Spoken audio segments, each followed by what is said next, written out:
أعوذ بالله من الشيطان الرجيم بسم الله الرحمن الرحيم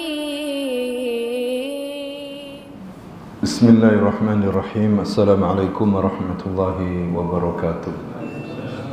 إن الحمد لله نحمده ونستعينه ونستغفره ونتوب إليه ونعوذ بالله من شرور أنفسنا وسيئات أعمالنا. من يهده الله فلا مضل له ومن يضلل فلا هادي له. أشهد أن لا إله إلا الله وحده لا شريك له وأشهد أن محمدا عبده ورسوله. يا أيها الذين آمنوا اتقوا الله حق تقاته ولا تموتن إلا وأنتم مسلمون. يا أيها الناس اتقوا ربكم الذي خلقكم من نفس واحدة وخلق منها زوجها وبث منهما رجالا كثيرا ونساء واتقوا الله الذي تساءلون به والأرحام إن الله كان عليكم رقيبا. يا أيها الذين آمنوا اتقوا الله وقولوا قولا سديدا يصلح لكم أعمالكم ويغفر لكم ذنوبكم ومن يطع الله ورسوله فقد فاز فوزا عظيما. أما بعد فإن أصدق الحديث كتاب الله وخير الهدي هدي محمد صلى الله عليه وسلم وشر الأمور محدثاتها وكل محدثة بدعة وكل بدعة ضلالة وكل ضلالة في النار. إخواني وأخواتي في الله رحمني ورحمكم الله. أوصيكم ونفسي بتقوى الله فقد فاز المتقون. Bapak Ibu para jemaah yang dimuliakan Allah Subhanahu wa taala. Malam hari ini kita akan lanjutkan kajian kita membaca kitab Tauhid. Kita berada pada bab asy-syafa'ah, yaitu syafaat. Apa itu arti syafaat? Syafaat itu secara bahasa artinya genap, asy-syaf'u. Ya, artinya bukan ganjil. Makna ini cocok karena dikatakan genap yang terlibat dalam syafaat ini dua pihak. Yang pertama adalah yang meminta syafaat dan yang kedua adalah pemberi syafaat. Si peminta syafaat yang awalnya sendiri jadi digenapkan oleh si pemberi syafaat.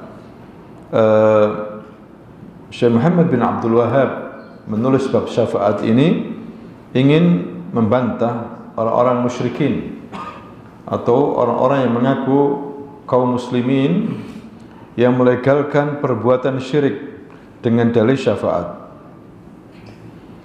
Mereka hadirin sekalian mengatakan kita minta syafaat kepada orang-orang yang sudah mati. Ya, minta syafaat kepada para wali yang sudah mati. Mereka datang ke kuburannya, kemudian mereka minta syafaat. Tentunya ini adalah suatu kesyirikan dan Allah tidak akan memberikan syafaat kepada orang yang berbuat syirik. Allah memberikan syafaat kepada orang-orang yang beriman, yang mentauhidkan Allah Subhanahu wa taala. Atau Allah ingin memberikan izin dan ridha kepada hamba-hambanya, kemudian hamba-hambanya memberikan syafaat kepada kerabatnya atau sahabat-sahabatnya. Jadi hadirin sekalian, di sini orang-orang musyrikin membuat kias yang batil. Mereka mengatakan atau memberikan suatu perumpamaan, permisalan ibarat raja dan rakyat. Kalau rakyat ingin menemui raja, maka harus menemui menteri-menterinya dulu, atau sekretarisnya dulu, atau orang-orang dekat dengan raja. Baru kemudian keinginan rakyat itu disampaikan oleh menteri ke raja. Maka dibantah oleh Syekh di sini bahwasanya Allah Subhanahu wa taala bukan seperti yang mereka sifatkan tentang syafaat. Ya, pemberi syafaat harus melalui menteri-menterinya. Allah tidak butuh menteri-menteri, Allah tidak butuh pembantu-pembantu. Bahkan Allah perintahkan kepada hamba-hambanya, jika mereka menginginkan syafaat atau diberi syafaat, maka hendaklah mereka minta langsung kepada Allah Subhanahu wa taala, tidak usah melalui perantara. Dan Nabi Muhammad sallallahu alaihi wasallam, hadirin sekalian, akan diberikan izin dan diridhai oleh Allah untuk memberikan syafaat kepada umatnya. Tetapi umatnya yang bertauhid, umatnya yang mengikuti sunnah-sunnahnya, syariatnya, bukan umatnya yang terlibat dalam perbuatan syirik, berdoa kepada selain Allah Subhanahu wa taala. Nah, ini yang harus kita pahami. Ya. Allah Subhanahu wa taala membantah orang-orang musyrikin di zaman Nabi, hadirin sekalian, karena mereka mendekatkan diri kepada orang-orang yang sudah mati di dalam kuburan itu. Mayat-mayat, ya, mereka menyangka bahwasanya mayat-mayat itu adalah wali-wali atau tokoh-tokoh agama dulunya yang bisa nanti mendekatkan diri mereka, orang-orang yang datang itu, kepada Allah Subhanahu wa taala. Mayat-mayat itu digunakan sebagai wasilah atau tawassul. Nah, itu adalah pendapatnya orang-orang musyrikin. Mereka menyangka mereka rakyat biasa, orang-orang awam, tidak mungkin langsung menuju Allah, harus melalui orang-orang saleh yang sudah mati itu, yang punya kedudukan tinggi di sisi Allah, sehingga orang-orang saleh yang sudah mati itu bisa menyampaikan hajat mereka kepada Allah Subhanahu wa taala. Allah Subhanahu wa taala menceritakan tentang hal ini dalam surah Az-Zumar ayat 3. Walladzina takhadhu min dunihi awliya ma na'buduhum illa liqarribuna ila Allahi zulfa. Dan orang-orang yang mengambil pelindung selain Allah berkata, kami tidak menyembah mereka, kami tidak menyembah mayat-mayat itu, tidak beribadah kepada mayat-mayat itu, melainkan supaya mereka itu mendekatkan kami kepada Allah dengan sedekat-dekatnya, hanya sebagai perantara saja antara kami dengan Allah Subhanahu wa taala. Ini hadirin sekalian, dinukil oleh Allah Subhanahu wa taala ucapan mereka. Ya, di sini menunjukkan tawassul yang batil, yang tidak diridhoi oleh Allah Subhanahu wa taala, bisa jadi terjadi hari ini. Kaum muslimin sebagian mereka mendatangi kuburan wali-wali, kemudian mereka minta kepada mayat-mayat itu sesuatu, ya, menyangka bahwa mayat-mayat itu punya kedudukan tinggi di sisi Allah Subhanahu wa taala yang bisa menyampaikan hajat mereka, persis bagaimana orang-orang musyrikin di zaman Nabi. Begitu juga Allah Subhanahu wa taala berfirman, wa ya'buduna min dunillahi ma la yadurruhum wa la yanfa'uhum wa yaquluna haula'i syufa'auna indallah. Dan mereka menyembah selain daripada Allah apa yang tidak dapat mendatangkan kemudaratan kepada mereka, tidak pula kemanfaatan. Dan mereka berkata, mereka itulah pemberi syafaat kepada kami di sisi Allah Subhanahu wa taala. Jadi dibantah di sini oleh Allah Subhanahu wa taala, orang yang berbuat syirik tidak akan diberikan syafaat oleh Allah. Bahkan Nabi dilarang oleh Allah memberikan syafaat kepada orang yang berbuat syirik. Ya, hadirin sekalian, Allah Subhanahu wa taala berfirman di dalam surah Al-An'am ayat 51, wa andir bihil ladzina yakhafuna ay yuhsyaru ila rabbihim laisa lahum min dunihi waliyyun wala syafi'un la'allahum yattaqun. Dan berilah peringatan dengan apa yang telah diwahyukan itu kepada orang-orang yang takut akan dikumpulkan kepada Rabb mereka pada hari kiamat, sedangkan mereka tidaklah mempunyai seorang pelindung dan pemberi syafaat pun selain Allah, agar mereka bertakwa. Jadi ayat ini hadirin sekalian menyebutkan bahwa Allah memerintahkan Nabi Muhammad SAW untuk memberi peringatan kepada kaum mukminin yang takut pada hari kiamat, yang takut pada hari perhitungan, yang takut keadaan pada mahsyar nanti, bahwa tidak ada satupun atau siapapun yang bisa memberikan syafaat kepada mereka kelak kecuali Allah Subhanahu wa taala. hendaklah mereka terus bertakwa kepada Allah dan beramal saleh agar mereka diselamatkan oleh Allah, agar mereka diberikan syafaat. Jangan sampai berbuat syirik. Jangan minta kepada selain Allah Subhanahu wa taala. Jadi hadirin sekalian, dalam ayat ini kita meyakini adanya syafaat. Ya, kita meyakini adanya syafaat. Allah memberikan syafaat. Nabi Muhammad juga akan memberikan syafaat kepada umatnya. Malaikat juga akan berikan syafaat. Orang-orang yang beriman akan diberikan oleh Allah izin dan ridho untuk memberikan syafaat kepada teman-temannya. Ya, itu hak adanya dan dasar-dasarnya sangat kuat sekali. Tapi kita harus ingat bahwa yang berhak mendapatkan syafaat yang bertauhid. Ya, orang yang berbuat syirik tidak akan diberikan syafaat oleh Allah Subhanahu wa taala. Tidak akan diberikan syafaat oleh Nabi Muhammad sallallahu alaihi wasallam. Walaupun dia meyakini Nabi Muhammad akan berikan syafaat. Ya, karena Allah Subhanahu wa taala membantah bahwasanya hakikat syafaat milik Allah Subhanahu wa taala. Jadi syafaat itu hadirin sekalian milik Allah. Dan orang-orang yang diberikan hak untuk memberikan syafaat memenuhi 3 syarat. Yang pertama adalah izin Allah kepada pemberi syafaat. Ya, misalnya Nabi Muhammad diberikan izin dulu oleh Allah untuk memberikan syafaat. Kemudian yang kedua adalah mendapatkan ridha dari Allah kepada pemberi syafaat. Nabi Muhammad sallallahu alaihi wasallam mendapatkan izin dan mendapatkan ridha. Kemudian yang ketiga adalah ridha Allah kepada yang diberi syafaat. Ridha Allah kepada yang diberi syafaat. Yang diberi syafaat diridhai, maka dia kena syafaat. Syafaat itu pertolongan. Ya, pertolongan Allah, misalnya dia diampuni oleh Allah, dosanya diampuni, artinya dia diberikan syafaat. Dimasukkan ke dalam surga, artinya dia diberikan syafaat sehingga dimasukkan ke dalam surga. Itu artinya pada syafaat. Atau diringankan siksanya, atau dikeluarkan dari neraka karena dia masih punya tauhid. Allah berikan syafaat, ditolong maksudnya. Itu artinya syafaat hadirin sekalian. Jadi di sini hadirin sekalian, akidah kita adalah syafaat itu milik Allah Subhanahu wa taala. Dan orang yang bisa memberikan syafaat nanti tidak hanya Allah, tapi juga siapa? Secara umum, malaikat juga memberikan syafaat. Nabi juga memberikan syafaat.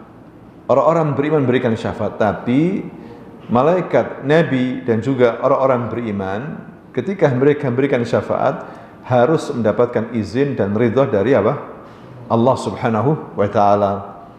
Allah ridha enggak dengan orang ini? Ternyata Allah enggak ridha. Hatta Nabi Muhammad tidak bisa berikan syafaat. Karena tidak diridhai oleh Allah karena dia berbuat syirik. Makanya hadirin sekalian, perbuatan syirik ini bahaya sekali. Allah Subhanahu wa taala dalam hal ini berfirman dalam surah An-Najm ayat 26, "Wa kam min malakin fis samawati la tughni syafa'atuhum syai'an illa min ba'di an ya'dana Allahu liman yasha'u wa yarda." Dan berapa banyak malaikat-malaikat di langit, syafaat mereka sedikit pun tidak berguna. Walaupun malaikat nanti bisa memberikan syafaat, tapi tidak berguna kecuali sesudah Allah memberikan izin untuk diberi syafaat bagi siapa saja yang dikehendaki oleh Allah dan diridhoinya. Kalau Allah tidak meridhai seorang hamba, tidak diberikan izin untuk mendapatkan syafaat, tidak bisa mendapatkan syafaat. Walaupun yang memberi syafaat itu adalah nabi, malaikat atau orang-orang yang beriman, hadirin sekalian.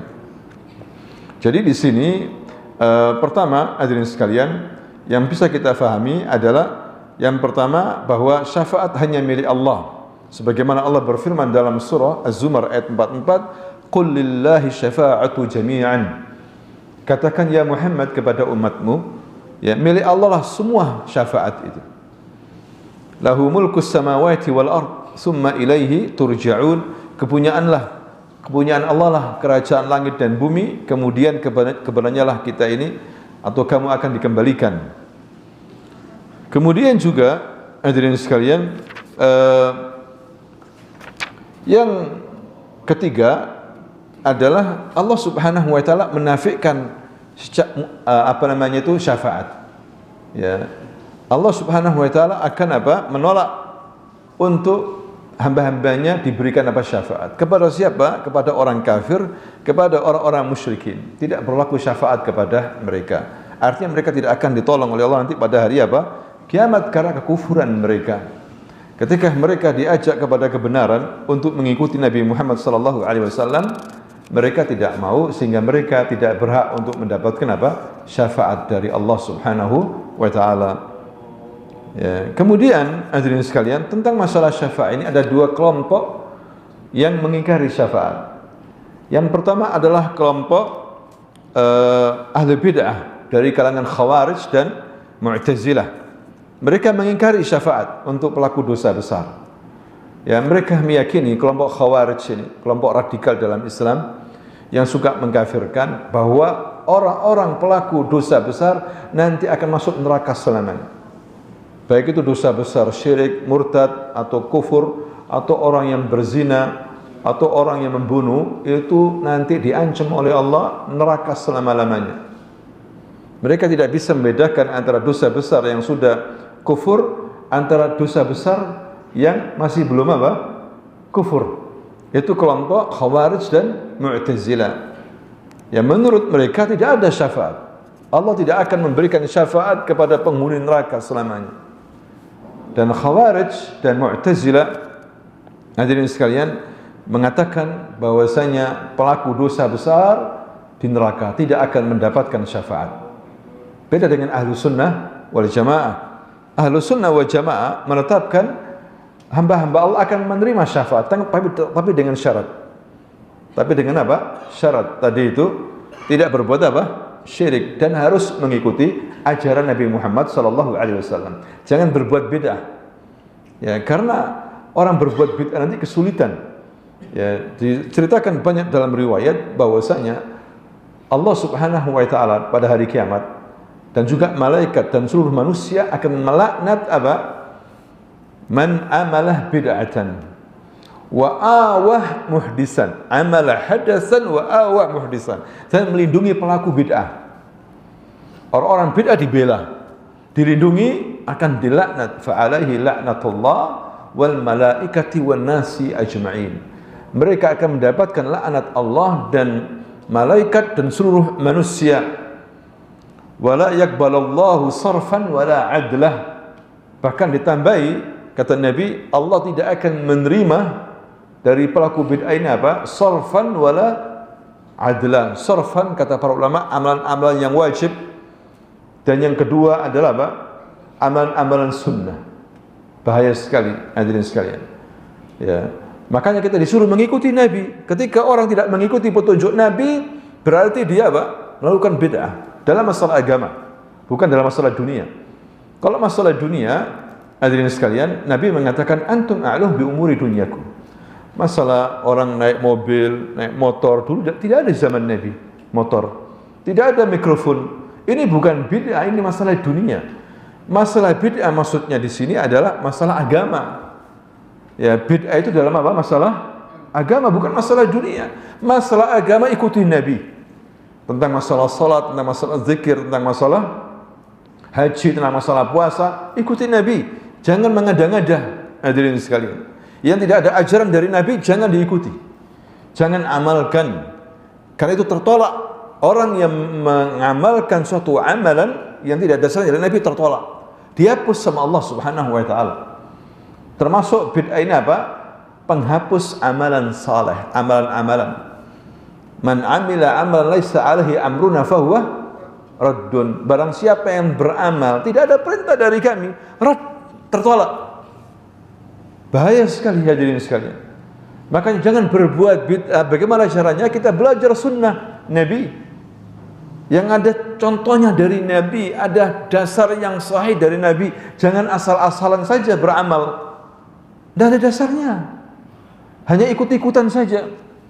Ya, ikuti Nabi, kalau tidak percuma, tertolak di sisi Allah Subhanahu wa taala. Tidak hanya itu, akan mendapatkan resiko besar di hari kiamat, dilaknat oleh Allah Subhanahu wa taala, dan tidak diterima oleh Allah amalannya yang wajib maupun yang sunnah. Ngeri, hadirin sekalian. Ya, maka orang yang mendapatkan syafaat Dapat syafaat Nabi, dapat syafaat malaikat, bahkan dapat syafaat orang-orang yang beriman, orang yang mengikuti Nabi, tidak berbuat syirik. Tidak berbuat syirik, mengikuti apa? Nabi, hadirin sekalian. Makanya banyak amalan-amalan dilakukan oleh manusia, tapi mana yang sesuai dengan sunnah? Maka itu yang kita ikuti, hadirin sekalian. Yang sesuai dengan sunnah kita ikuti. Jangan melakukan hal-hal yang tidak ada sunnahnya dari Nabi. Dan jangan menentang sunnah, justru membela bid'ah. Membela ahli bid'ah ini bahaya sekali. Ahli bid'ah dibela mati-matian. Ya, bahaya. Man awa muhdisan, barang siapa kata Nabi melindungi pelaku bid'ah, fa'alaihi la'natullah wal malaikati wan nasi ajma'in. Dilaknat oleh Allah, dilaknat oleh malaikat, dilaknat oleh manusia. Wa la yaqbalullahu minhu sarfan wala adla. Dan tidak akan diterima oleh Allah baik itu amalan yang wajib maupun yang sunnah. Na'udzubillah min dzalik. Hadirin sekalian, pentingnya kita mengikuti Nabi. Untuk itulah Nabi diutus oleh Allah agar kita ikuti ajarannya. Kemudian hadirin sekalian, kaum musyrikin mereka mendapatkan syafaat, ditolak sama Allah Subhanahu wa taala. Orang musyrikin tidak akan mendapatkan syafaat karena mereka berbuat apa? Syirik.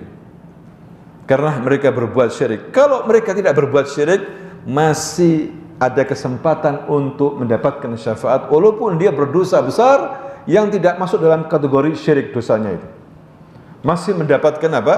Syafaat. Bisa jadi dia termasuk orang yang pernah masuk neraka, tapi kemudian diberikan syafaat oleh Allah, diberikan syafaat oleh Nabi Muhammad, diberikan syafaat oleh orang-orang yang beriman sehingga dia dikeluarkan dari neraka, kemudian masuk apa? Surga.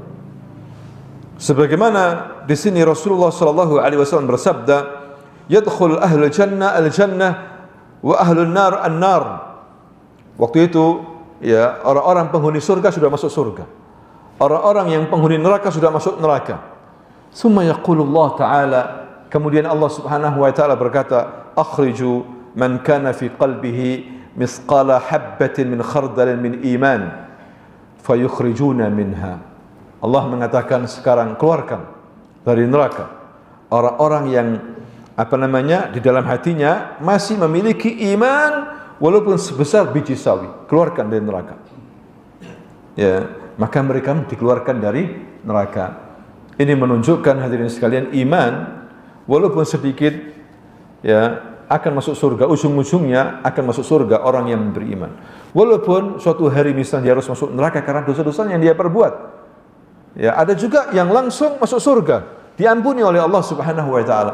Ada juga yang harus masuk neraka, tapi di neraka tidak kekal dia karena masih mempunyai la ilaha illallah. Tidak pernah berbuat syirik. Makanya perbuatan syirik ini bahaya sekali. Oleh karena itu dengan rahmat Allah, Allah mengutus banyak sekali para nabi, mengutus banyak sekali para rasul-rasul untuk menjelaskan masalah ini. Jangan sampai manusia terlibat dalam perbuatan apa? Syirik. Tidak ada kompromi dari Allah hadirin sekalian. Kalau orang mati dalam keadaan berbuat syirik, minta kepada selain Allah, bayangkan. Ada enggak zaman sekarang? Banyak. Minta kepada selain Allah. Ya Mustafa, ya Rasulullah, bayangkan. Minta kepada Rasul. Ighfir dunubi, ampuni saya. Ishfini, sembuhkan saya. Ya Rasulullah. La, ada syirik. Langsung saja minta kepada Allah Subhanahu wa taala. Ucapkan, ya Rahman irhamni, ya Razzaq urzuqni, ya apa lagi, ya Qawi aqwini, ya Ghaffar ighfirli, ya Hayyu ya Qayyum, ya Tawwab tub alayya. Jangan minta kepada selain Allah Subhanahu wa taala. Nabiyan wala waliyan, walaupun dia nabi, walaupun dia wali. Karena itu termasuk perbuatan syirik. Yad'u min dunillah, berdoa kepada selain Allah Subhanahu wa taala. Hadirin sekalian, ya, tidak bisa mendapatkan syafaat orang seperti ini, akan dihadang oleh Allah Subhanahu wa taala. Jadi hadirin sekalian, ada di sini syafaat yang musbatta, yang ditetapkan. Memang orang-orang harus mendapatkan syafaat dengan syarat tadi itu. Ada orang-orang yang tidak mendapatkan syafaat. Syafaatnya dinafikan oleh Allah, yaitu orang-orang yang berbuat syirik. Tidak bisa. Nabi pun tidak akan memberikan syafaat. Walaupun dia meyakini Nabi itu punya syafaatul uzma, akan memberikan semua umatnya, dengan syarat umatnya mengikuti dia yang tidak berbuat apa? Syirik. Yang berbuat syirik tidak akan bisa mendapatkan izin dari Allah Subhanahu wa taala. Kemudian itu syafaat di akhirat ya. Syafaat di akhirat itu bisa langsung diberikan sama Allah ya, tentunya intinya Allah Subhanahu wa taala. Kemudian malaikat, nabi, orang-orang yang beriman memberikan syafaat. Sampai nanti diceritakan oleh Nabi sallallahu alaihi wasallam, ada teman sama belajar ilmu agama. Kemudian ada yang masuk neraka. Temannya ini, ya Allah, dulu dia pernah mengaji bersama saya. Kasihan dia di neraka, keluarkan dia. Tolong ya Allah. Dengan syafaatnya orang ini, temannya tadi itu bisa diangkat masuk apa? Surga. Hadirin sekalian. Ini faedahnya keutamaan berteman dengan orang-orang yang baik. Dan keutamaan hadir di majelis ilmu. Jangankan kita duduk serius begini, memahami, mendengarkan dengan baik. Ada orang, kata Nabi, duduk mampir di majelis ilmu, bukan karena ingin mendengarkan, pas hanya istirahat saja. Ya jelis di sekitar apa? Ahli ilmu. Ya subhanallah. Ketika itu dia mungkin berbuat dosa sehingga masuk neraka. Dia kena syafaat daripada orang yang belajar ilmu agama. Padahal dia cuma duduk saja, bayangkan. Apalagi orang yang duduk kemudian mendengarkan, memahaminya, tentunya akan mendapatkan syafaat Nabi Muhammad sallallahu alaihi wasallam dan juga orang-orang yang beriman. Hadirin sekalian. Ada juga syafaat yang kedua, samping syafaat di akhir, syafaat fid dunya. Orang diberikan syafaat fid dunya. Di sini hadirin sekalian ada dua hal.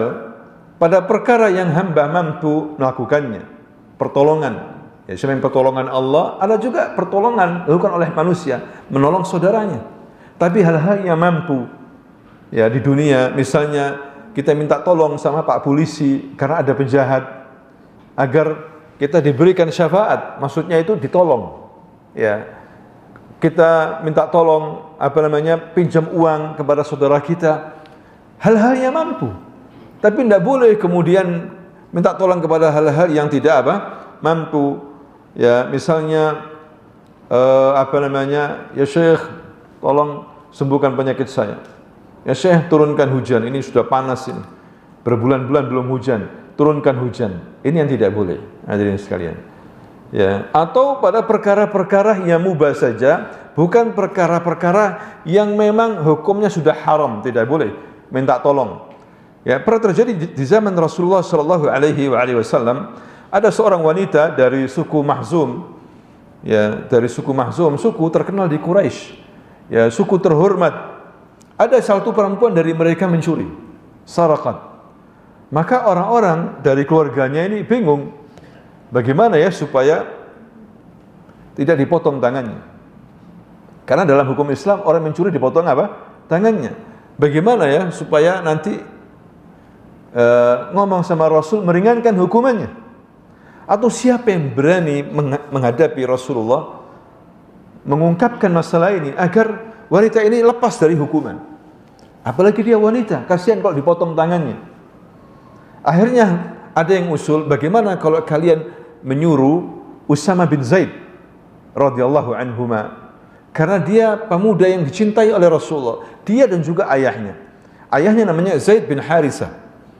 Zaid bin Harithah itu dulu budaknya Khadijah. Kemudian ketika Khadijah menikah dengan Rasulullah, diberikan ke Rasulullah. Zaid ini dihadiahkan ke Rasulullah, sama Rasul dibebaskan. Dan selalu bersama Rasulullah, membantu Rasulullah. Zaid bin Harithah. Zaid bin Harithah punya anak namanya apa? Usama. Usama bin Zaid. Anaknya pun namanya Usama ini sangat dicintai oleh Rasulullah. Padahal Zaid ini, hadirin sekalian, dari Afrika. Ya. Tapi agak heran, ada masalah waktu itu. Zaid ini putih, sedangkan Usama ini hitam. Subhanallah. Sehingga banyak orang meragukan, ini betul tidak anaknya Zaid? Bapaknya putih, sedangkan Zaid apa?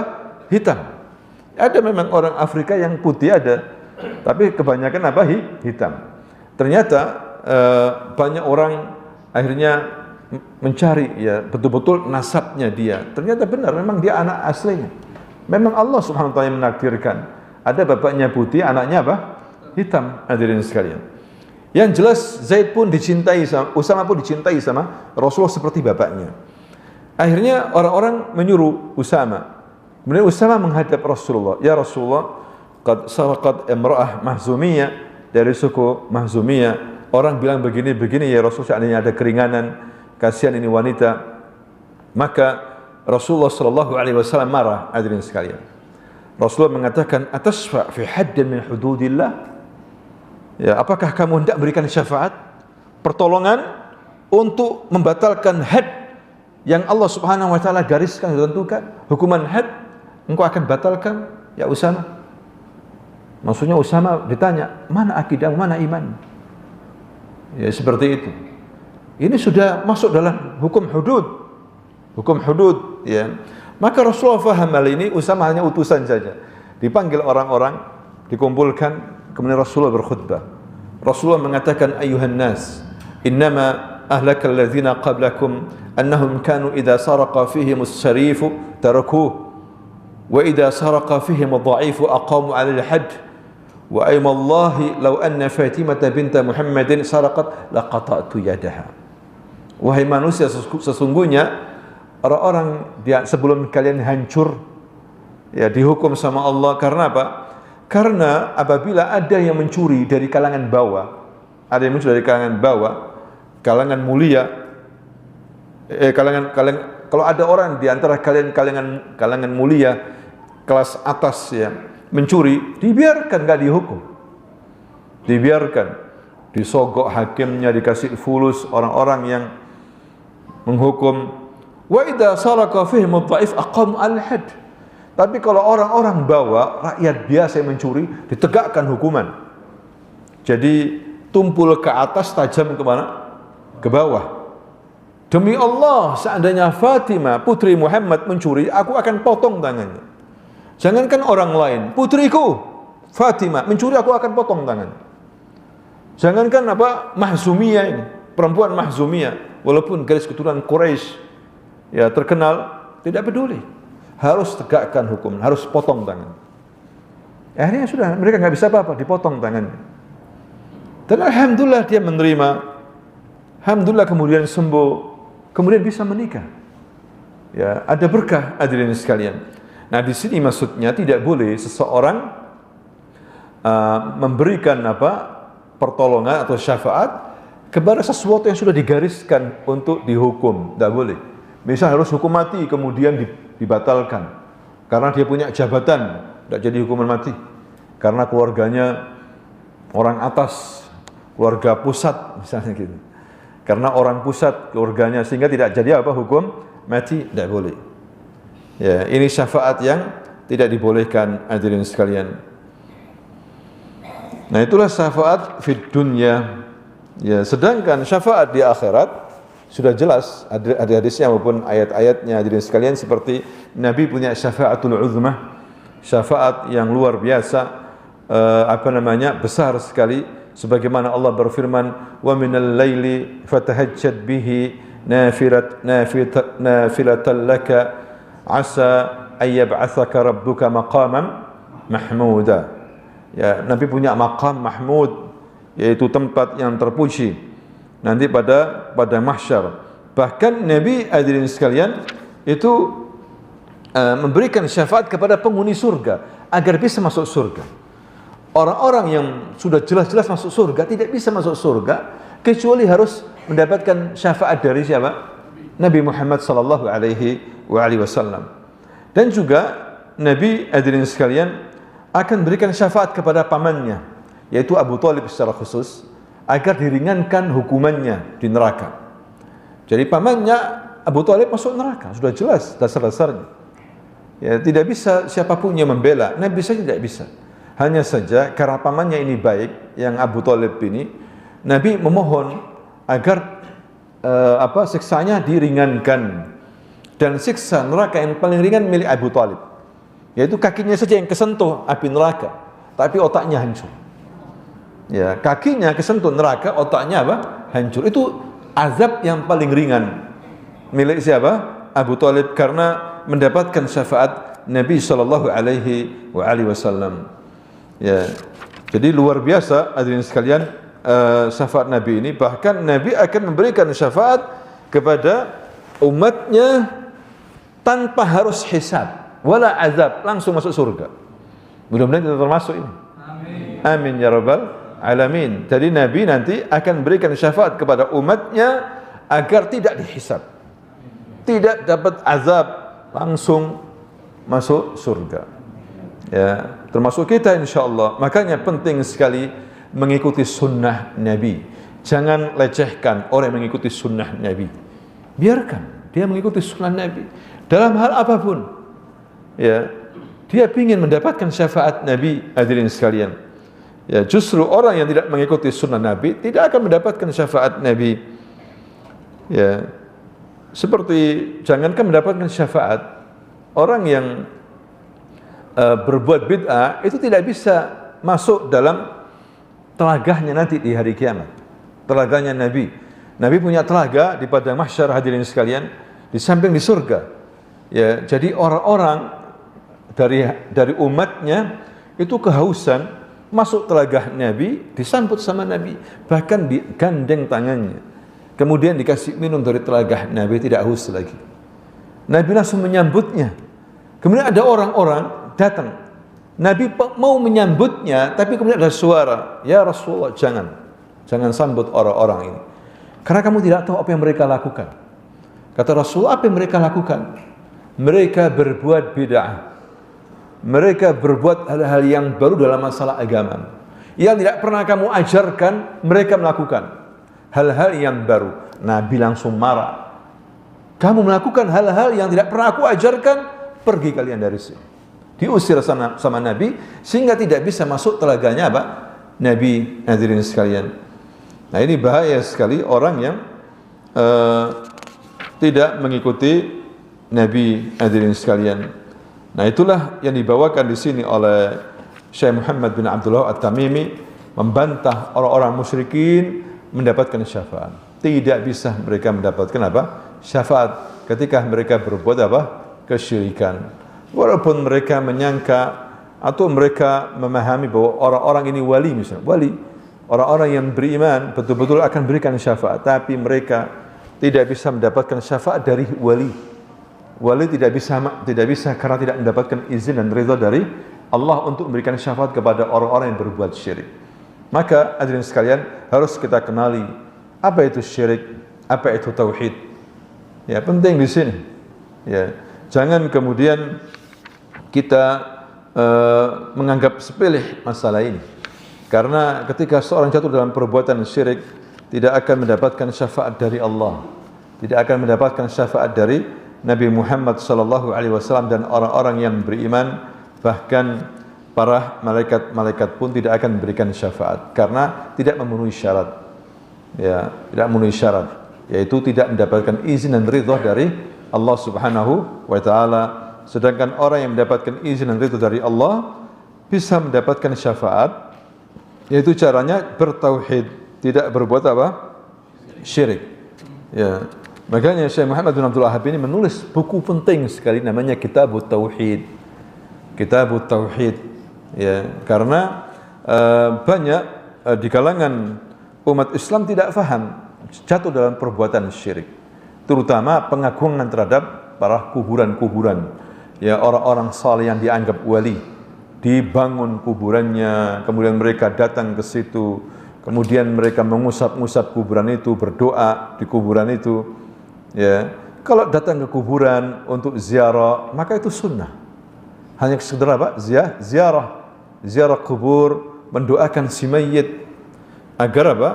Dilindungi dari azab kubur dan mendapatkan nikmat kubur. Mengucapkan Allahumma ighfir lahu warhamhu wa'afihi wa'fu anhu wa akrim nuzulahu wasi' mudkhalahu. Ya, ini sunnah hadirin sekalian. Doakan yang dikubur ini. Dan ziarah kubur mengingat mati. Bahwa kita akan mati. Kullu nafsin dha'iqatul maut. Ya, jangan sombong. Kita ini camat, calon mati semuanya. Ya, suka atau tidak suka. Ya, kita akan apa? Mati, akan ganti generasi ini. Yang kecil-kecil yang akan mengisi dunia ini. Sebentar lagi kita akan menemui Allah Subhanahu wa taala. Maka jangan sombong. Kalau orang sombong, hadirin sekalian, suruh lihat orang mati. Bawa ke kamar mayat. Bawa ke kuburan. Supaya tidak apa?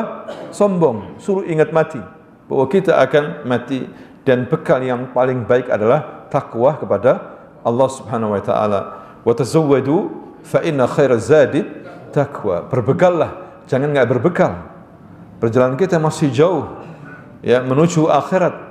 Bekal dan sebaik-baik bekal bertakwa. Apa itu takwa? Menjalankan perintah-perintah Allah dengan petunjuk dari Rasulullah sallallahu alaihi wasallam. Wa a'lal amr wa afdal amr tauhid. Perintah Allah yang paling besar tauhid. Mengesahkan Allah Subhanahu wa taala, mengucapkan kalimat la ilaha illallah dengan ikhlas dari hati dan diri kita. Maksudnya jangan hanya mengucapkan la ilaha illallah, la ilaha illallah, la ilaha illallah, tapi minta kepada selain Allah. Pakai jimat. Pakai apa? Jimat. Mendatangi orang-orang yang sudah mati, minta ya wali fulani, ya habib fulani, ya syekh fulani, tolong saya. La, tidak boleh. Mana la ilaha illallah? Berarti tidak ikhlasin. Ya, makanya Nabi mengatakan as'adun nas bi syafaati man qala la ilaha illallah khalisan min qalbihi au min nafsihi.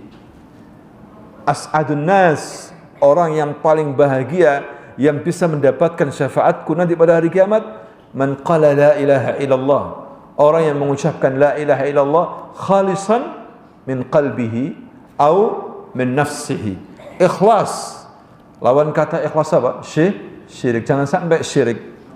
Sebagaimana orang-orang apa? Orang-orang musyrikin.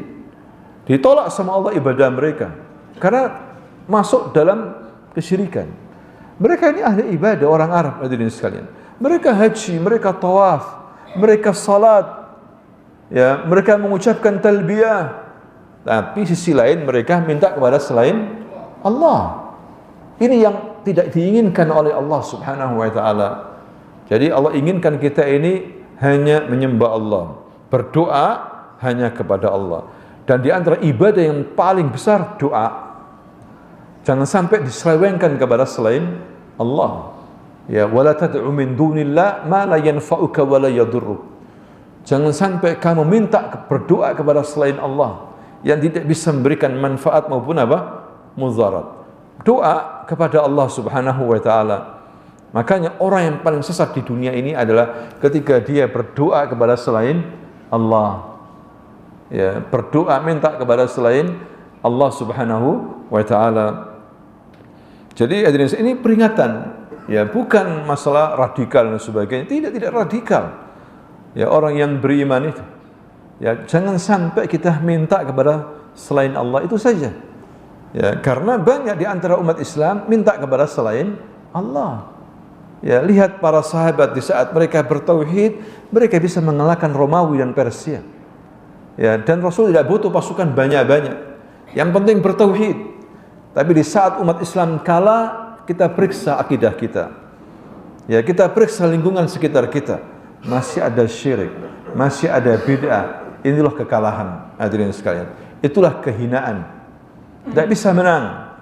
Makanya dalam perang Badar yang diambil oleh Rasulullah sedikit, tapi yang punya tauhid yang kuat.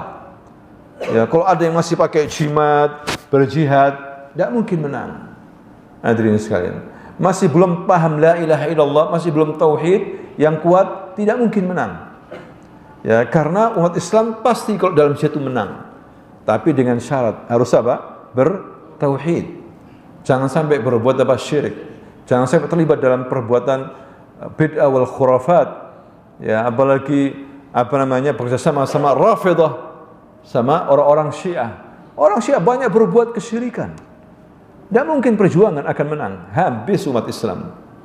Ya, jadi mari kita periksa akidah kita, hadirin sekalian, agar perjuangan kita menang melawan musuh-musuh kita. Wallahu ta'ala a'lam bissawab. Subhanakallahumma wa bihamdika asyhadu an la ilaha illa anta astaghfiruka wa atubu ilaik. Ada pertanyaan? Azan? Waktu? Iya, silakan. Misalnya ada orang punya cincin, dia bilang cincin ini bisa artinya bela diri. Cincin bisa bela diri gimana maksudnya? Cincin yataharrak, bergerak-gerak kayak keris begitu. Artinya ada manfaatnya gitu. Lah, tidak boleh seperti itu. Ini tidak boleh. Cincin diyakini bisa menyembuhkan penyakit, diyakini bisa digunakan untuk jimat akhirnya. Ini tidak boleh. Ya. Kalau cincin atau kalung itu ada magnet, ditaruh magnet di situ atau baterai sehingga bisa buat panas, ya. Dia tidak merasa bahwa itu bisa menyembuhkan, tapi Allah yang menyembuhkan. Ini tidak syirik. Tapi itu bahaya. Khawatir hati ini lemah. Akhirnya kalau nggak pakai cincin ini tambah sakit. Kalau pakai cincin enak. Nah, ini sudah tergantung akhirnya. Tergantung sama cincin atau gelang. Ini bahaya sekali. Lebih baik tidak punya keyakinan seperti itu. Kalau pakai cincin zina tidak apa-apa, hanya untuk hiasan. Nabi pakai cincin tidak apa-apa, hadirin sekalian. Tapi tidak ada keyakinan mistik seperti itu. Kalau ada keyakinan itu bahaya sekali. Lebih baik dia dilepas. Assalamualaikum warahmatullahi wabarakatuh.